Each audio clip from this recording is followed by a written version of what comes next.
সে রাত্রে এক মুহূর্ত প্রবীর চোখের পাতা বুঝতে পারলে না। সারা রাত্রি অনিদ্রায় কেটে গেল অগ্নিগর্ভ চিন্তার দহনে। কি স্থূল আর ক্লেদাক্ত এই নিষ্প্রাণ পৃথিবীখানা! প্রবীরের ইচ্ছা হচ্ছিল দু হাতে চেপে ধরে এই নির্মম পৃথিবীটাকে গুঁড়িয়ে উড়িয়ে দেয়।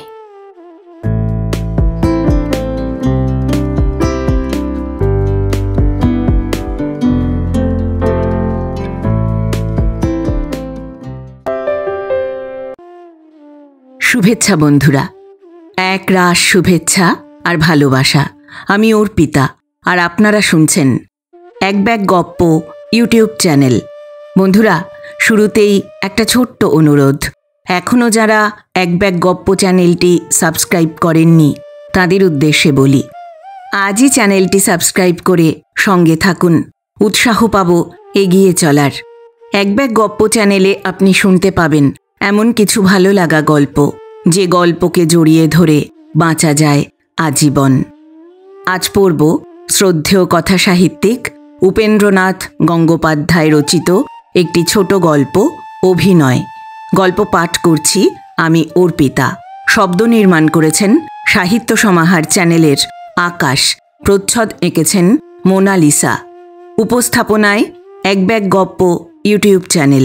শুরু করছি শ্রদ্ধেয় লেখক উপেন্দ্রনাথ গঙ্গোপাধ্যায় রচিত একটি ছোট গল্প, অভিনয়।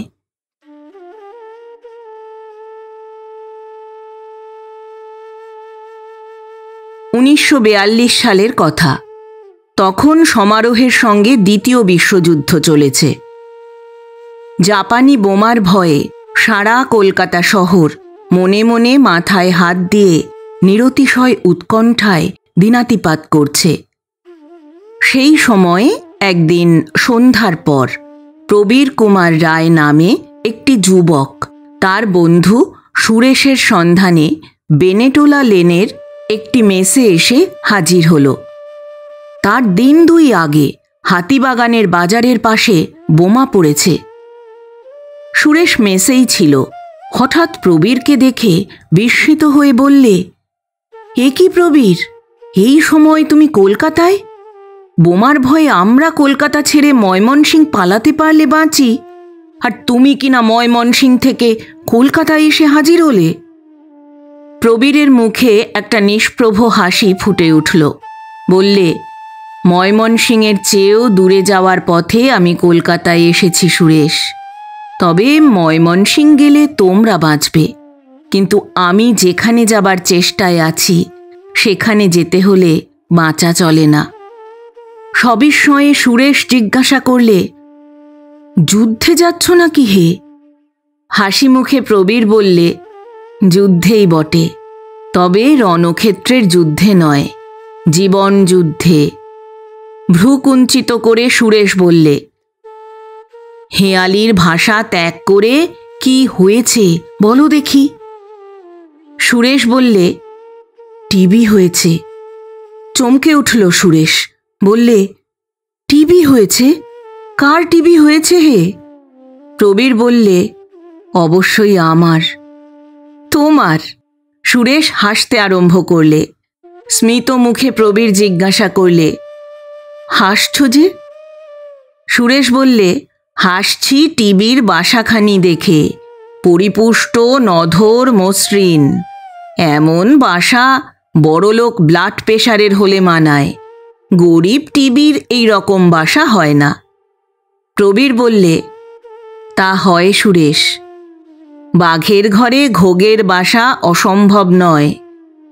ভব নদীর পরপারে আমাকে পৌঁছে দেবার জন্যে যারা আমার ফুসফুসের মধ্যে তৎপর হয়েছেন, এখন তাদের উদ্যোগ পর্ব। এখন তারা নিজেদের জন্যে ঘাঁটি বাঁধতে ব্যস্ত। সে কার্য শেষ হলে ধ্বংসের কার্যে প্রবৃত্ত হবেন। তখন দিন দিন এই বপু তনুতে পরিণত হতে থাকবে। যে বাসার কথা বলছিলে তার কাঠে ধরবে ঘুণ, চুন বালিতে নোনা। তার চাঁপা ফুলের রং দেখতে দেখতে ফ্যাকাশে মেরে আসবে বলে হাসতে লাগল। প্রবীরের কথা শুনতে শুনতে সুরেশ ঈষৎ চিন্তিত হয়ে পড়ছিল। প্রবীর তার বাল্যবন্ধু, এক গ্রামবাসী। উভয়ে একসঙ্গে প্রবেশিকা পরীক্ষায় উত্তীর্ণ হয়ে কলিকাতায় এক বাসায় বাস করে লেখাপড়া শেষ করে। MA পাশ করে সুরেশ মোটা মাহিনায় একটা সওদাগরি অফিসে চাকরি করছে। প্রবীর MSc পাশ করে দেশ সেবার একটা প্রবল আকাঙ্ক্ষা আর কল্পনা নিয়ে গ্রামে ফিরে গেছে। চাকরি সে করবে না, জমিদারি চালাবারও বিশেষ ইচ্ছে তার নেই। সুবিধামতো দাম পেলে জমিদারি বিক্রয় করে দেবে। তার মনের একমাত্র বাসনা গাছপালা, জড়িবুটি, ফলমূল, অম্লক্ষার প্রভৃতির মধ্য দিয়ে জননী ধরিত্রী যে অপরিমিত কল্যাণ দান করবার জন্য সতত উদ্যত হস্ত, পরিপূর্ণভাবে তা গ্রহণ করবার জন্য গ্রামের পাশে এক বিরাট ভেষজ কারখানা প্রতিষ্ঠা করবে। এই কারখানায় যে সকল রাসায়নিক সামগ্রী প্রস্তুত হবে তা বাংলাদেশের চাহিদা মিটিয়ে সারা ভারতবর্ষে, এমনকি সারা পৃথিবীতে ছড়িয়ে পড়বে। এ যদি সে করতে পারে তবেই তার রসায়ন শাস্ত্রে MSc পাশ করা সার্থক, অন্যথা ভস্যে ঘি ঢালা হবে। সুরেশ জানে প্রবীর বাজে কথা বলবার মানুষ নয়, অকারণ ভয় পাবার মতো দুর্বলতাও তার নেই। তাই তার কথায় ঈষৎ চিন্তিত হয়ে জিজ্ঞাসা করলে, কে বললে তোমাকে তোমার টিবি হয়েছে? স্মিত মুখে প্রবীর বললে, দুজন। প্রথমত আমার অনুমান শক্তি, দ্বিতীয়ত কানাই ডাক্তার। হেসে উঠে সুরেশ বললে, তোমার অনুমান শক্তি? তুমি একজন ডাক্তার নাকি প্রবীর? প্রবীর বললে, মেডিকেল কলেজের ডিপ্লোমা পাওয়া ডাক্তার নই সত্য, কিন্তু বিধাতার হাত থেকে রোগ নির্ণয়ের ক্ষমতা পাওয়া ডাক্তার। সে কথার প্রমাণ কয়েকবারই দিয়েছি। কিন্তু আমার কথা না হয় বাদই দিলাম, কানাই ডাক্তার তো MB পাশ করা ডাক্তার। আমার পূর্ব ইতিহাস আর রোগের লক্ষণ শুনে বহুক্ষণ ধরে আমাকে পরীক্ষা করে দেখে তার আর বিশেষ কিছু সন্দেহ নেই। তবে সে বলেছে একেবারে সূত্রপাত। সুরেশ জিজ্ঞাসা করলে, পূর্ব ইতিহাস কি তোমার? প্রবীর বললে, আমার বড় মাসিমার ছোট জামাই হরিপদর বাড়াবাড়ি অসুখ শুনে দেখতে গিয়েছিলাম। আমার মাসতুতো বোন প্রতিভা আমাকে যাবার জন্যে কান্নাকাটি করে লিখেছিল। শুনেছিলাম হরিপদ অনেক দিন ধরে কালা জ্বরে ভুগছে। গিয়ে দেখি কালা জ্বর নয়, যক্ষা। প্রতিদিন ঝলকে ঝলকে রক্ত উঠছে। কবিরাজকে জিজ্ঞাসা করাতে কবিরাজ বললে, অনেক আগে কালাজ্বর বলে সন্দেহ হয়েছিল, গত 6 মাস ধরে যক্ষার চিকিৎসা চলছে। আমার যাবার দিন 7 পরে হরিপদ মারা গেল। মারা যাবার আগের দিন সে আমার 2 হাত চেপে ধরে বলেছিল, প্রবীর, তোমার ওপর অনেক বোঝা চাপিয়ে গেলাম ভাই। বাড়ি ফিরে আসবার 4-5 দিন পরেই বুঝতে পারলাম হরিপদ আমার উপর শুধু প্রতিভাদের ভারই চাপিয়ে যায়নি, তার ব্যাধির ভারও চাপিয়ে গেছে। সুরেশ জিজ্ঞাসা করলে, কি করে বুঝলে? প্রবীর বললে, লক্ষণ দেখে। শরীর ম্যাজ ম্যাজ করে, কোনো জিনিসে উৎসাহ পাইনে, দুর্বলতা বোধ করি, খিদে কমে গেল, প্রত্যহ সন্ধ্যাবেলা জ্বর জ্বর ভাব মনে হয়। সুরেশ বললে, এখনো হয়? প্রবীর বললে, হ্যাঁ, এখনো হয়। সুরেশ বললে, কতটা করে জ্বর ওঠে? প্রবীর বললে, থার্মোমিটারে জ্বর ওঠে না, অথচ মাথা টিপটিপ করে, চোখ জ্বালা করে, ঘন ঘন হাই ওঠে। ওকেই তো বলে সর্বনেশে চোরা জ্বর, যা ভিতরে ভিতরে শরীরকে খাক করে দেয়। সুরেশ বললে, গয়েরের সঙ্গে কখনো রক্ত টক্ত দেখতে পেয়েছিলে? প্রবীর বললে, তা পাইনি, তবে গয়েরে আমি রক্তের গন্ধ পাই সুরেশ। গম্ভীর মুখে সুরেশ বললে, ও রক্তর গন্ধ নয়। প্রবীর বললে, তবে? সুরেশ বললে, ভয়ের গন্ধ। হো হো করে প্রবীর উচ্চৈঃস্বরে হেসে উঠল। বললে, ও ভয়ে কম্পিত নয় বীরের হৃদয়। তবে এ কথা স্বীকার করতেই হবে, পরীক্ষা করে দেখার পর কানাই ডাক্তার যখন 15 আনা সন্দেহ প্রকাশ করলে, তখন বাকি 1 আনাকে সান্ত্বনার 1 আনা মনে করে মনটা একটু বিচলিত হয়ে উঠেছিল। যখন মনে হলো অবিলম্বে ছেড়ে যেতে হবে এই 22 বছরের যৌবনোচ্ছল স্বপ্নভরা জীবন, এই দুঃখময় বাংলাদেশ, আর দুঃখের নাগপাশ থেকে তাকে মুক্ত করবার দুর্বার সংকল্প, এই আকাশ বাতাস গন্ধ গান ভরা পৃথিবী। সুরেশ যোগ করে বললে, আর? স্মিত মুখে প্রবীর বললে, হ্যাঁ, আর। তখন অকস্মাৎ এমন একটা অভিজ্ঞতা অর্জন করলাম যা সত্যিই অদ্ভুত। চন্দ্র সূর্য ছাড়া আর একটা উজ্জ্বল জ্যোতিষ্ক যে আমাদের অগোচরে পৃথিবীর কোনো এক জায়গায় জ্বলে, আগে তা জানতাম না। ফস করে কে সেটা নিভিয়ে দিলে। শুধু চতুর্দিকই নয়, চন্দ্র সূর্য পর্যন্ত ঝাপসা হয়ে গেল। কিন্তু বেশিক্ষণের জন্য নয়। পরদিন সকালে ঘুম ভাঙবার পর চাঙ্গা হয়ে উঠলাম। মরতে যদি একান্তই হয় তো হাসি মুখে বীরের মতো মরাই ভালো।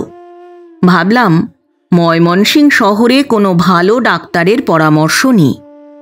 কানাই ডাক্তার বললে, কোনো লাভ হবে না এতে।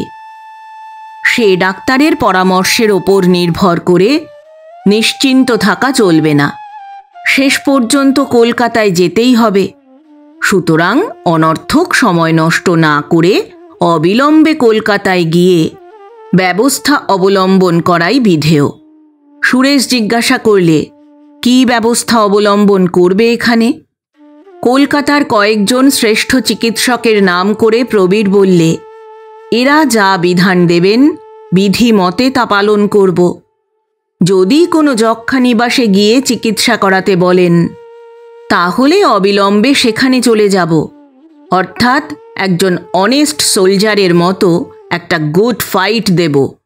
তাতেও যদি পরাজিত হই, হাসি মুখে যমরাজের সঙ্গে শেক হ্যান্ড করব বলে হাসতে লাগল। লক্ষ্মীবাবু, সুরেশের ঘরটি ডবল শয্যার ঘর। কামরার অপর প্রান্তে তক্তপোষের ওপর আপাদ মস্তক গায়ের কাপড়ে আবৃত হয়ে প্রবীরের অগোচরে একটি লোক শুয়েছিল। সেই লক্ষ্মীনারায়ণ। গায়ের কাপড়ের ভিতর থেকে সে উত্তর দিলে, বলুন, জেগে আছেন? লক্ষ্মীনারায়ণ উত্তর দিলেন, দাঁড়ান, একটু ভেবে দেখে বলি। অল্প একটু হেসে উঠে সুরেশ বললে, তাও বটে, প্রবীর নামে আমার এক বন্ধু এসেছে। সুরেশ বললে। লক্ষ্মীনারায়ণবাবু বললেন, তা বুঝেছি। প্রবীর বললে, আমাদের কথাবার্তা শুনেছেন? লক্ষ্মীবাবু উত্তর দিলেন, শুনেছি। সব? লক্ষ্মীবাবু বললেন, আজ্ঞে হ্যাঁ, সব।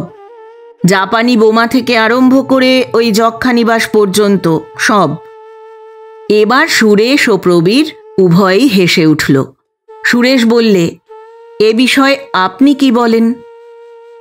লক্ষ্মীবাবু বললেন, আমি বলি ওসব বড় বড় ডাক্তার আপাতত যেইয়ে রেখে প্রথমে বিনোদ চাটুর্যেকে দেখানো উচিত। সুরেশ বললে, আমিও তাই বলি। দয়া করে আলোয়ানের ট্রেঞ্চের ভিতর থেকে একবার বেরিয়ে আসুন তো। বোমা পড়বার ভয় আপাতত নেই মশাই, একটু পরামর্শ করা যাক। তাই করা যাক বলে 2 হাত দিয়ে গায়ের কাপড়টা পায়ের তলায় ফেলে দিয়ে সুরেশদের নিকটে এসে বসে লক্ষ্মীনারায়ণ বললে, নমস্কার প্রবীরবাবু। 2 হাত যুক্ত করে ব্যস্ত হয়ে প্রবীর বললে, নমস্কার। লক্ষ্মীনারায়ণ বললে, আপনি যখন আপনার কাহিনী বলছিলেন তখন আমার মনে হচ্ছিল আমি যেন আমার কাহিনী আপনার মুখ থেকে শুনছি। আপনার কাহিনী আর আমার কাহিনী অবিকল এক। তফাৎ শুধু আপনি দিন 7 যক্ষ্মা রোগীর সেবা করেছিলেন আর আমি করেছিলাম মাস 7-এরও বেশি। বিনোদ চাটুর্যেকে দেখিয়ে শিশি 4 ওষুধ খেয়ে সম্পূর্ণ ভালো হয়ে গেছি মশাই। আপনি যেসব ডাক্তারের নাম করছিলেন, বিদ্যেতে বিনোদ চাটুর্যে তাদের কারোর চেয়ে কম নন। তবে বয়সে কম বলে অভিজ্ঞতায় হয়তো কিছু কম। কিন্তু অভিজ্ঞতা বেশি হলেই যে ডাক্তার মারাত্মক হয় না, তার দুর্দান্ত প্রমাণ আমাদের গ্রামের রাজকুমার ডাক্তার। বলে হাসতে লাগল। কিছুক্ষণ 3 জনে মিলে একটা গভীর পরামর্শ চলল। লক্ষ্মীনারায়ণের মুখে তার নিজের কথা এবং আরও কয়েকজন রোগীর বিষয়ে বিনোদ ডাক্তারের বিস্ময়জনক রোগ নির্ণয় এবং সুচিকিৎসার কাহিনী শুনে বিনোদ ডাক্তারকে দেখানোই প্রবীর স্থির করলে। একই ব্যাধিতে পীড়িত রোগী নিজ মুখে সম্পূর্ণ সুস্থ হওয়ার সাক্ষ্য দিচ্ছে, তার চেয়ে বড় সার্টিফিকেট আর কিছুই হতে পারে না। সুরেশ বললে, স্বচক্ষেই তো দেখলাম লক্ষ্মীনারায়ণ বাবুর দিন দিন তলিয়ে যাওয়া আর দেখতে দেখতে কয়েকদিনে ভেসে ওঠা। সুতরাং ডক্টর বিনোদ চ্যাটার্জি, সেই বিষয়ে আর সন্দেহ নেই। কাল শনিবার, সকাল সকাল ছুটি। কালই আপনি প্রবীরকে ডক্টর চ্যাটার্জির চেম্বারে নিয়ে যান লক্ষ্মীবাবু। গাত্রোত্থান করে লক্ষ্মীনারায়ণ বললে, যথা আজ্ঞা, তাই হবে। 2 বন্ধুতে আপাতত আড্ডা জমান। সহাস্য মুখে প্রবীর বললে, এখন কিন্তু আমরা 3 বন্ধু। লক্ষ্মীনারায়ণ বললে, নিঃসন্দেহ। 3য় বন্ধু কিন্তু উপস্থিত চলল আলোয়ানের ট্রেঞ্চের মধ্যে আশ্রয় নিতে। জাপানি বোমার ভয় না থাকতে পারে, কিন্তু আবহাওয়ার আজ যে দুর্দান্ত শৈত্যের বাষ্প ছাড়তে আরম্ভ করেছেন মশাই, তাও কম মারাত্মক নয়। লক্ষ্মীনারায়ণের কথা শুনে প্রবীর ও সুরেশ হাসতে লাগল। পরদিন অপরাহ্নে প্রবীরকে নিয়ে লক্ষ্মীনারায়ণ ডক্টর চ্যাটার্জির চেম্বারে উপস্থিত হল। বেয়ারাকে দিয়ে স্লিপ পাঠিয়ে উভয়ে অপেক্ষা কক্ষে গিয়ে উপবেশন করল। প্রশস্ত ঘর, রোগী এবং রোগীর সঙ্গীদের বসবার জন্য অনেকগুলি সোফা এবং চেয়ার আছে। মধ্যস্থলে একটি বৃহৎ গোলাকার টেবিল। অপেক্ষকদের অবসর বিনোদনের জন্য তার উপর মাসিক, পাক্ষিক এবং সাপ্তাহিক সচিত্র পত্রসমূহ স্তূপাকারে সজ্জিত। অপেক্ষকদের মধ্যে নানা লোকের নানা প্রকারের অবস্থা। আত্মীয়ের আরোগ্য সম্বন্ধে যে প্রায় হতাশ হয়েছে, বিমর্ষ মুখে নতমস্তকে সে স্তব্ধ হয়ে বসে আছে। যে সৌভাগ্যবান নিশ্চিত আরোগ্যের অভয়বাণী পেয়েছে, সকলের সঙ্গে আলাপ আলোচনায় সে ব্যস্ত। যুদ্ধে জাপানের জয় পরাজয় সম্বন্ধে একটা সুনির্দিষ্ট অভিমত শোনাবার ব্যগ্রতা তার আছে। সংশয়ের অনিশ্চয়তার দোলায় যে দোলায়িত, দ্রুত গতিতে সে ছবির পাতা উল্টে যাচ্ছে। চোখে আর ছবিতে কতটা বোঝাপড়া হচ্ছে তা বোধ করি সে নিজেও ঠিক বলতে পারে না। আর প্রবন্ধের মর্মকথার মধ্যে যে নিবিষ্ট হয়েছে, সে সম্ভবত এসেছে আরোগ্যের পর ফিটনেসের সার্টিফিকেট নিতে। আধ ঘণ্টা টাক পরে লক্ষ্মীনারায়ণ ও প্রবীরের ডাক পড়ল। লক্ষ্মীনারায়ণকে দেখে বিনোদ চাটুর্যে চিনতে পারলেন। বললেন, কি খবর আপনার, কেমন আছেন? লক্ষ্মীনারায়ণ বললে, আমি ভালো আছি।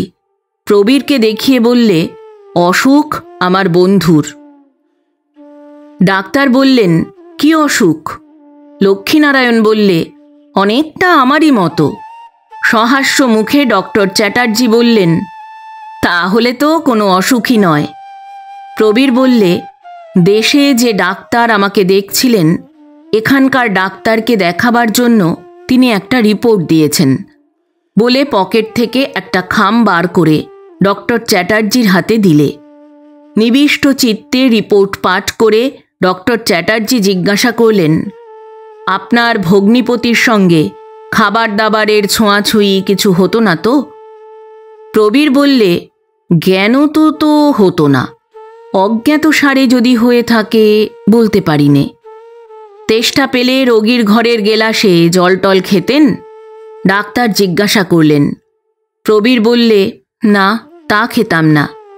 কাছাকাছি মুখোমুখি হয়ে কথাবার্তা বলতেন? ডাক্তার জিজ্ঞাসা করলেন। ঈষৎ চিন্তা করে প্রবীর বললে, সাধারণত বলতাম না, তবে খুব যখন কষ্টের অবস্থায় কাছে ডেকে কিছু বলতো তখন বলতে হতো। ডাক্তার আবার জিজ্ঞাসা করলেন, রাত্রে রোগীর ঘরে শুতেন? প্রবীর বললে, পাশের ঘরে শুতাম, কিন্তু অবস্থা যখন সংকটাপন্ন হতো তখন 2-4 ঘন্টাও রোগীর ঘরে কাটাতে হতো। আরও 2-4টে প্রয়োজনীয় প্রশ্ন করে ডক্টর চ্যাটার্জি বললেন, আসুন এবার আপনাকে পরীক্ষা করে দেখি। ঘরের এক কোণে একটা ঘেরা জায়গার মধ্যে রোগী পরীক্ষার শয্যা। তথায় প্রবীরকে নিয়ে গিয়ে শয্যার উপর শুইয়ে ডক্টর চ্যাটার্জি পরীক্ষা কার্যে প্রবৃত্ত হলেন। প্রথমে তীক্ষ্ণ গভীর দৃষ্টির দ্বারা ক্ষণকাল রোগীর আকৃতি পর্যবেক্ষণ করলেন। তারপর পায়ের নখ থেকে মাথার চুল পর্যন্ত আপাদ মস্তক সকল স্থান সযত্নে পরীক্ষা করে দেখলেন। সর্বশেষে স্টেথোস্কোপের সাহায্যে রোগীর ফুসফুসের নিভৃততম প্রদেশে উপনীত হয়ে সুদূর প্রসারী অনুসন্ধান কার্যে সমাহিত হলেন। গভীর অভিনিবেশ সহকারে কান পেতে শ্বাস প্রশ্বাসের কথোপকথন শুনতে লাগলেন। বুক, পিঠ, পাঁজরা সকল প্রদেশের সংবাদ আহরণ শেষ হলে প্রবীরকে নিয়ে পূর্বস্থানে ফিরে এসে বললেন, না, ওসব কিছু নয়, ওষুধ লিখে দিচ্ছি, 2-4 শিশি খেলেই ভালো হয়ে যাবেন। চিঠির কাগজের 2 পৃষ্ঠা ভরে প্রেসক্রিপশন ও উপদেশাদি লিখে প্রবীরের হাতে দিয়ে সহাস্য মুখে ডক্টর চ্যাটার্জি বললেন, ভয় নেই, ঠিক আছেন। উৎফুল্ল মুখে প্রবীর জিজ্ঞাসা করলে, এক্স-রে করতে হবে কি ডক্টর চ্যাটার্জি?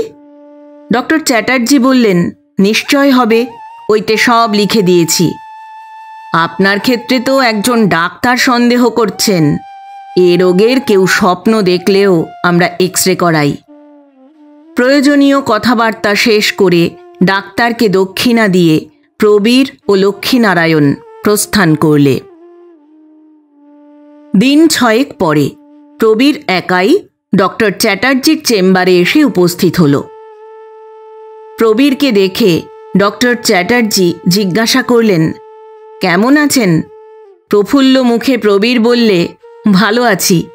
এক্স-রে তো করিয়েছেন দেখছি? ডাক্তার জিজ্ঞাসা করলেন।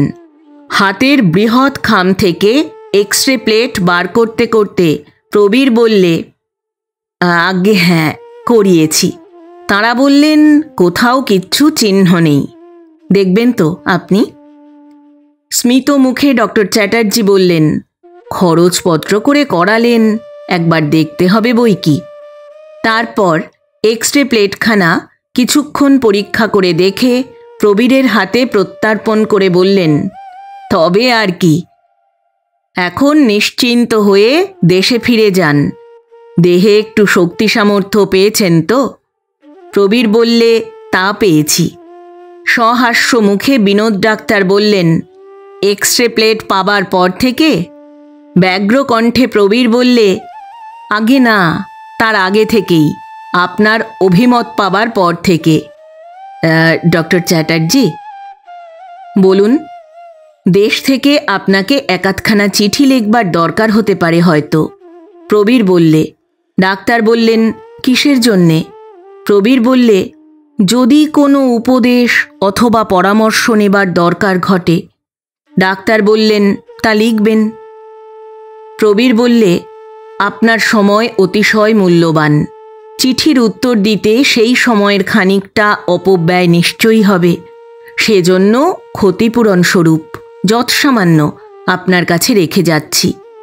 বলে কুণ্ঠিতভাবে প্রবীর একখানা 100 টাকার নোট টেবিলের উপর দিয়ে ডক্টর চ্যাটার্জির সম্মুখে চালিয়ে দিলে।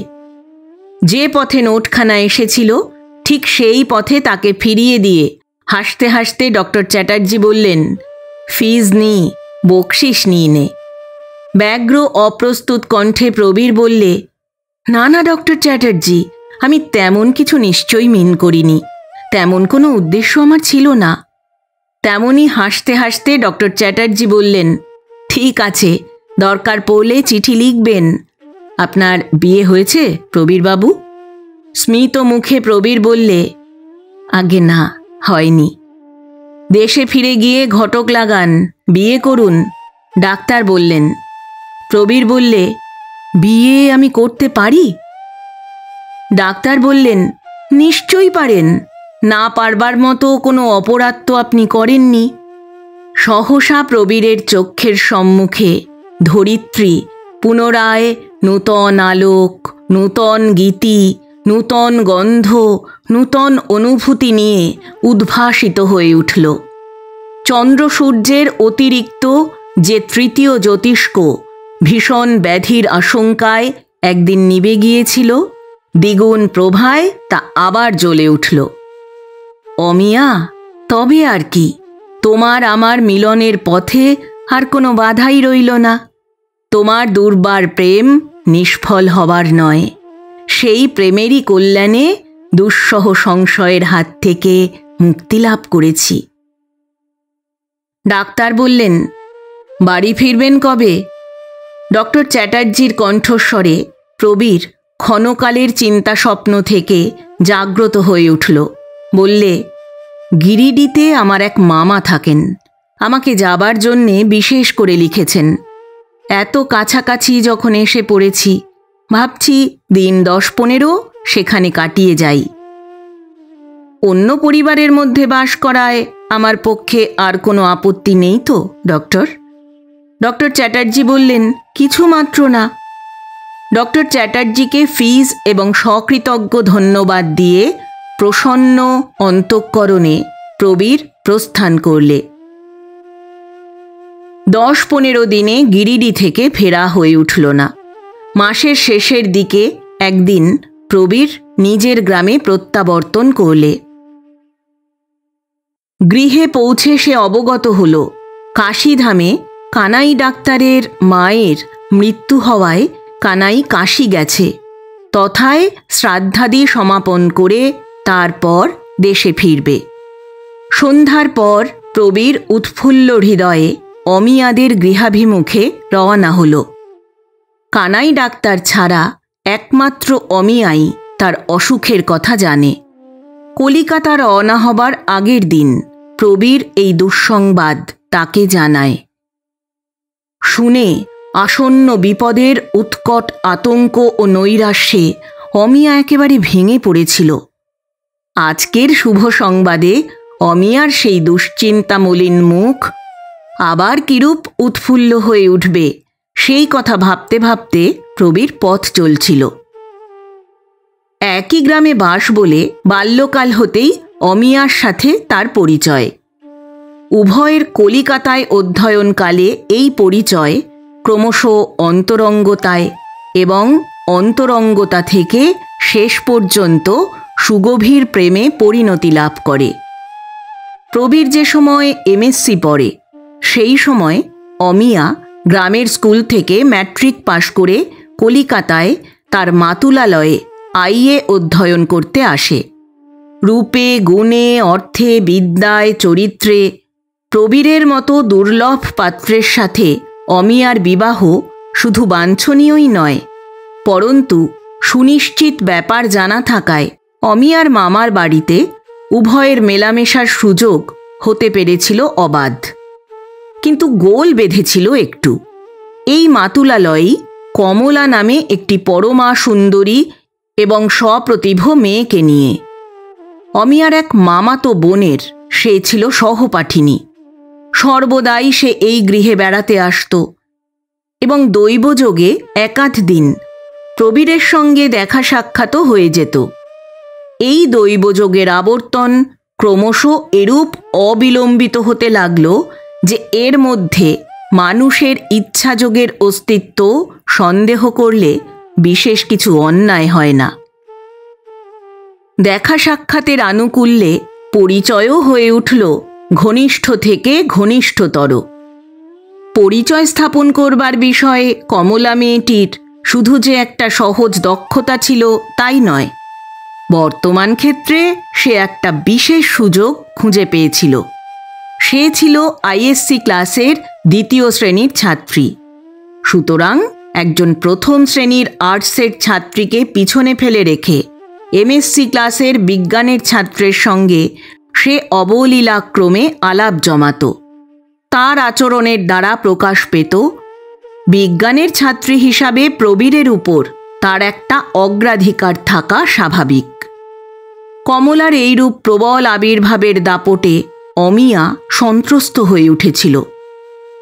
তার অন্তঃকরণ অনুদার ছিল না, কিন্তু প্রণয়ের ক্ষেত্রে ঔদার্যেরও কোনো অর্থ হয় না। দিনে দিনে কমলার প্রতি তার মন বিরূপ হয়ে উঠছিল। কিন্তু মনের এই অনতি উগ্র বৈরূপ্য সহসা সেদিন তিক্ত বিদ্বেষে পরিণত হয়েছিল, যেদিন সে প্রথম জানতে পারে প্রবীরের সঙ্গে কমলার বিবাহ প্রস্তাবের কথা। সেদিন শান্ত ভালো মানুষ অমিয়া তার মনের স্থৈর্য ধরে রাখতে পারেনি। আশ্বাস দিয়ে প্রবীর তাকে বলেছিল, ভয় পাও কেন অমিয়া? সত্যি সত্যি তুমি যে আমার স্ত্রী। শুধু মন্ত্রপাঠ করিনি বলেই সে বিশ্বাস হারাও কেন? এই আশ্বাসে অমিয়ার মনের সন্ত্রাস হয়তো খানিকটা অপসৃত হয়েছিল, কিন্তু বিদ্বেষ এত সহজে যায় না।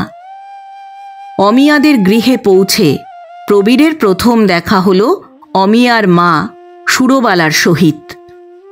প্রবীরকে দেখে সাদরে তাকে আহ্বান করে সুরবালা বললেন, কবে এলে বাবা মামার বাড়ি থেকে? সে কথার উত্তর দিয়ে প্রবীর বললে, মেসোমশাই কোথায় মাসিমা? সুরবালা বললেন, তিনি তো নন্দীপুরে গিয়েছেন। প্রবীর বললে, আজই ফিরবেন তো? সুরবালা বললেন, হ্যাঁ আজই ফিরবেন, তবে বেশি রাত হতে পারে। প্রবীর এবার জিজ্ঞাসা করলে, অমিয়া কোথায়? সুরবালা বললেন, তুমি মাঝের ঘরে গিয়ে বসো, আমি অমিয়াকে ডেকে দিচ্ছি।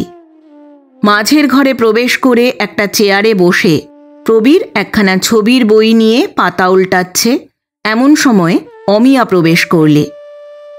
প্রবীরের কাছে এসে নত হয়ে করজোড়ে প্রণাম করে একটা চেয়ারে বসে জিজ্ঞাসা করলে, কবে এলে প্রবীরদা? সহাস্য মুখে প্রবীর বললে, কাল সন্ধ্যায়। দুঃসংবাদ দিয়ে গিয়েছিলাম অমিয়া, সুসংবাদ এনেছি তোমার জন্যে। অমিয়ার মুখ প্রদীপ্ত হয়ে উঠল। সুসংবাদ এনেছ? তাহলে ওসব কিছু নয় তো? প্রবীর বললে, একেবারে কিচ্ছু নয়। মস্ত বড় ডাক্তার বিনোদ চাটুর্যে পুঙ্খানুপুঙ্খভাবে পরীক্ষা করে তিনি বলেছেন ফুসফুস একেবারে নির্দোষ। এক্সরে করিয়েও তাই প্রতিপন্ন হয়েছে। তোমারই পুণ্যে অত বড় সাংঘাতিক রোগের হাত থেকে পরিত্রাণ পেয়েছি আমরা। প্রফুল্ল মুখে অমিয়া বললে, বাঁচা গেল। তারপর দুহাত যুক্ত করে ঈষৎ নতমস্তকে প্রবীরের অলক্ষ্যে কি একটা করলে, হয়তো প্রণামই করলে কোনো ঠাকুর দেবতার উদ্দেশ্যে। স্মিত মুখে প্রবীর বললে, বিনোদ ডাক্তার কি বলছিলেন জানো অমিয়া? বলছিলেন দেশে ফিরে গিয়ে ঘটক লাগিয়ে বিয়ে করুন। মনে মনে উত্তর দিয়েছিলাম, স্বয়ং বিধাতা পুরুষ ঘটক হয়ে যার বিয়ে দিয়েছেন সে আবার ঘটক লাগাবে কেন?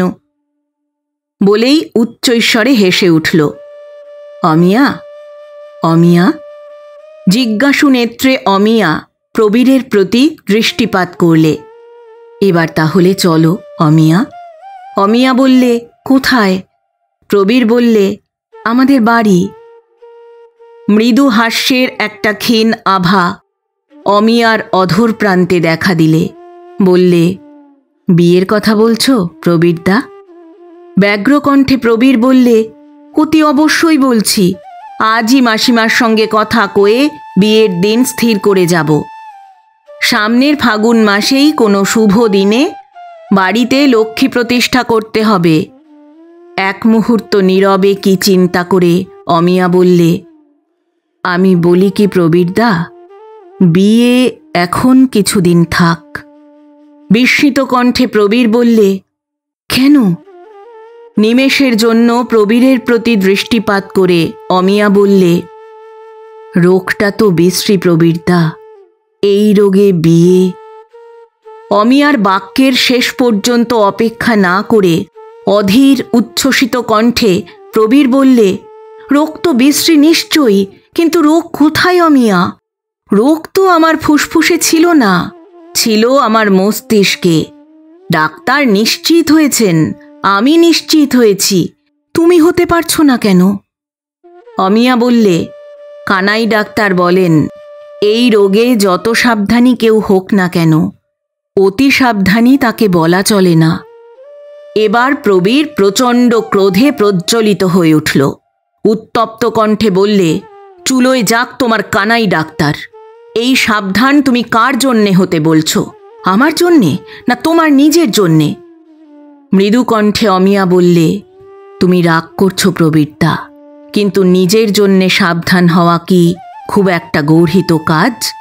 লোকে কথায় বলে, সাবধানের বিনাশ নেই। প্রবীর বললে, খুব ভালো কথা, অতি সাবধানী হয়ে তুমি অবিনশ্বর হও। একটা কথা তোমাকে বলি অমিয়া, প্রবীর রায় সব কিছু করতে পারে, পারে না শুধু বিয়ের জন্য সাধাসাধি করতে।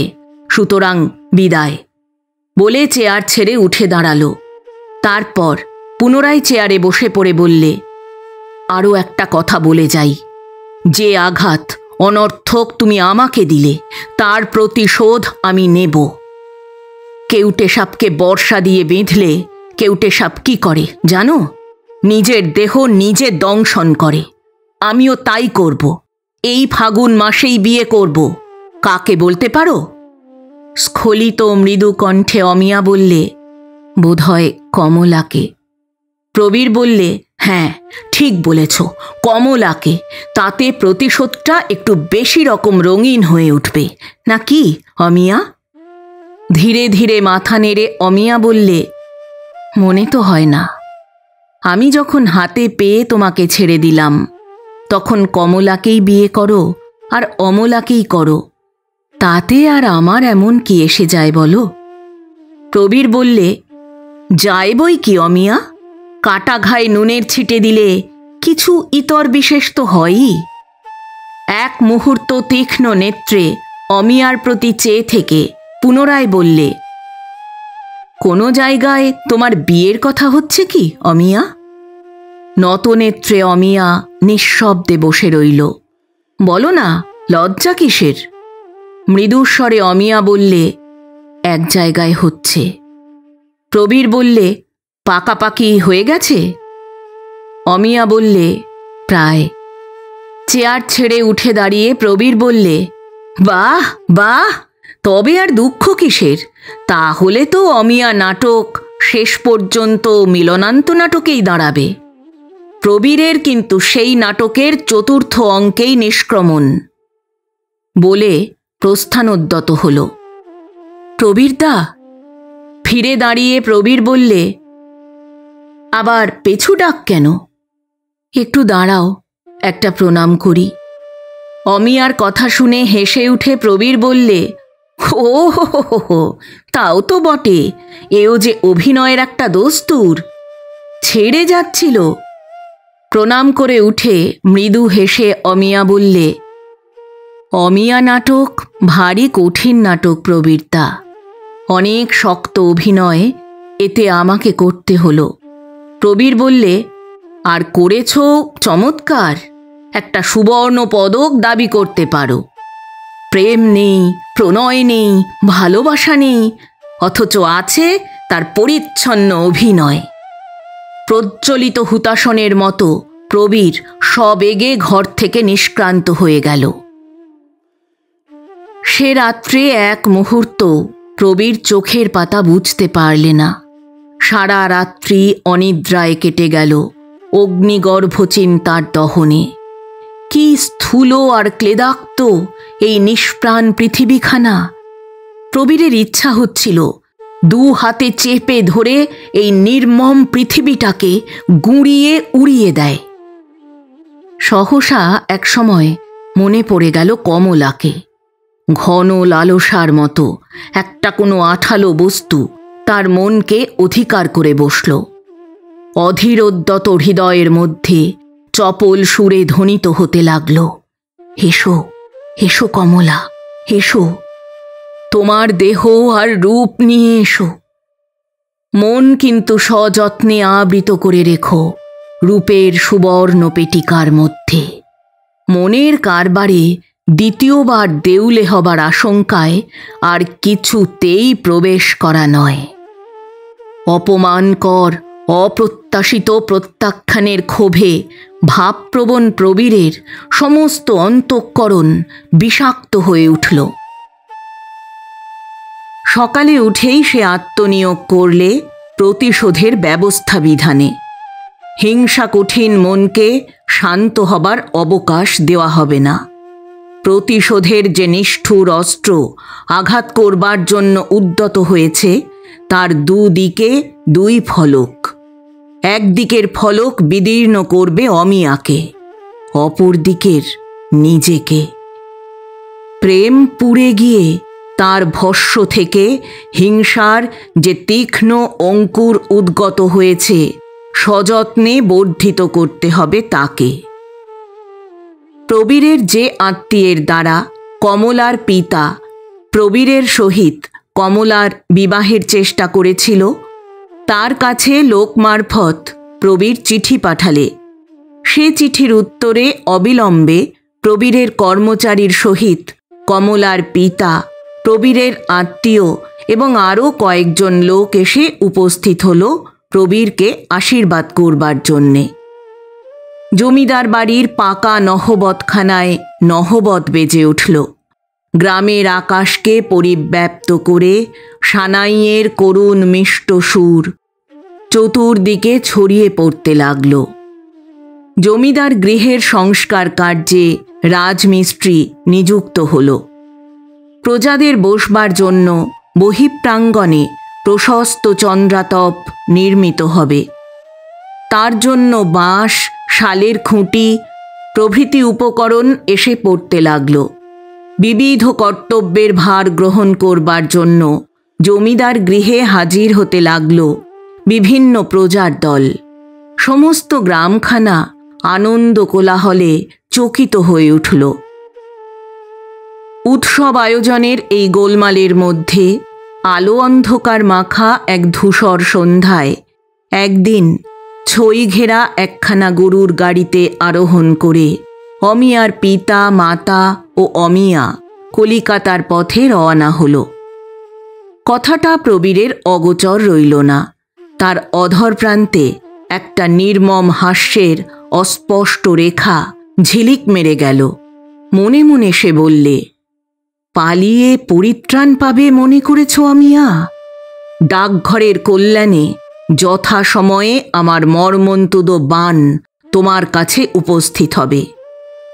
বিবাহের দিন পাঁচেক পূর্বে প্রবীর অমিয়ার মামার বাড়ির ঠিকানায় সাদা খামে ভরে একখানা জমকালো ছাপা নিমন্ত্রণপত্র অমিয়ার নামে পাঠিয়ে দিলে।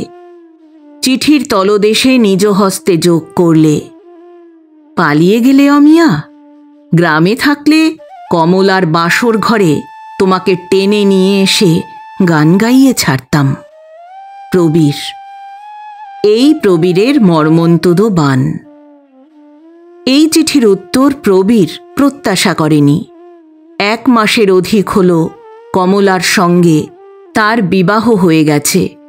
এর মধ্যে অমিয়ার কোনো সংবাদও সে পায়নি।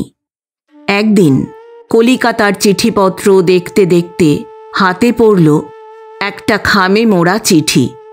উপরের ঠিকানা অমিয়ার হাতের অক্ষরে। খাম থেকে চিঠি বার করে প্রবীর পড়তে লাগলে, শ্রী শ্রী চরণ কমলেশু, প্রবীরদা, তোমার বিয়ের নিমন্ত্রণপত্র যথাসময় পেয়েছি।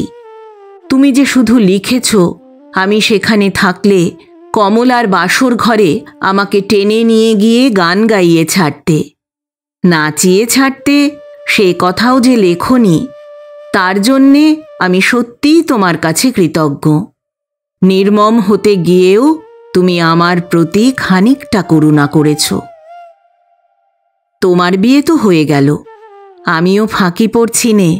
আমার বিয়ের দিনও ঘনিয়ে এসেছে। রাজরাজরার ঘরে আমার বিয়ে। পাত্রকে জানো? দণ্ডপাণি শ্রী শ্রী যমরাজ। বাসর কোথায় হবে জানো? গঙ্গার উপকূলে, নিমতলার ঘাটে। তোমার বিয়েতে তুমি আমাকে নিমন্ত্রণ করেছ, আমি কিন্তু তোমাকে নিমন্ত্রণ করতে সাহস পেলাম না। যা সেন্টিমেন্টাল তুমি! আমার বাসর ঘরে বসে হয়তো এমন শ্বাস প্রশ্বাস ছাড়তে আরম্ভ করবে যে আমার শ্বশুর বাড়ি যাওয়ার সমস্ত পথটা তার বাষ্পে বিষিয়ে উঠবে। তুমি সেদিন বলছিলে এই সংসারে প্রেম নেই, ভালোবাসা নেই। আছে প্রবীরদা, নিশ্চয়ই আছে। না যদি থাকতো সেদিন কি তোমার সামনে অমন পরিচ্ছন্ন অভিনয় করতে পারতাম? যেদিন তোমার সঙ্গে শেষ দেখা, তার আগে আমার 3 দিন রক্তবমি হয়ে গেছে। কানাই ডাক্তার আমাকে সংসারের সঙ্গে একেবারে বিচ্ছিন্ন হয়ে থাকবার ব্যবস্থা করেছেন। ভগবানের অসীম দয়ায় তুমি এই ভীষণ রোগের সম্ভাবনা থেকে মুক্তি লাভ করেছ। আমি কি তোমার সঙ্গে মাখামাখি করে আবার তোমাকে বিপদের মুখে টেনে আনতে পারি? সুতরাং এখন বুঝতে পারছ, সেদিন যা কিছু বলেছিলাম সবই নিজের অসুখের কথা ভেবেই বলেছিলাম। তোমার অসুখের কথা ভেবে সাবধান হয়ে অবিনশ্বর হবে এত সামান্য তোমার অমিয়া নয়। কমলাকে তুমি বিয়ে করায় আমি সত্যি সত্যি অতিশয় সুখী হয়েছি। এর দ্বারা আমার প্রতি তোমার গভীর প্রেমের মাপ জানতে পেরেছি। কমলার পরিবর্তে তুমি যদি অন্য কোনো মেয়েকে বিয়ে করতে, তাহলে ভারী গলে পড়ে যেতাম। এ আমার অন্তরের কথা, মনে যেন ভেবো না। যাবার সময়ও অমিয়া চিঠিতে আর একটা অভিনয় করে গেল। এ জন্মে তোমাকে পেলাম না, পরজন্মে যেন পাই, এরকম নাটুকেপনার আবদার তোমার কাছে করলাম না। এ জন্মেই তোমাকে পেয়েছি, তাই আমার এই জন্মের দেবতার পদে প্রণাম জানিয়ে যাচ্ছি। লাবণ্য দিদি আমার অনুরোধ মতো এই চিঠিখানা মৃত্যুর পরদিন ডাকে ফেলবেন। সুতরাং তুমি যখন আমার এই চিঠি পাবে, তখন আমি ইহলোকের কেউ নই। আমার শেষ অনুরোধ, এই চিঠিখানা পড়ে ছিঁড়ে ফেলে কার্বলিক সাবান দিয়ে বেশ করে দুহাত ধুয়ে ফেলো। ইতি তোমার অমিয়া। প্রবীরের জীবনে চন্দ্র সূর্যের অতিরিক্ত তৃতীয় জ্যোতিষ্ক আবার একবার নিভে গেল।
এতক্ষণ শুনলেন শ্রদ্ধেয় লেখক উপেন্দ্রনাথ গঙ্গোপাধ্যায় রচিত একটি ছোট গল্প অভিনয়।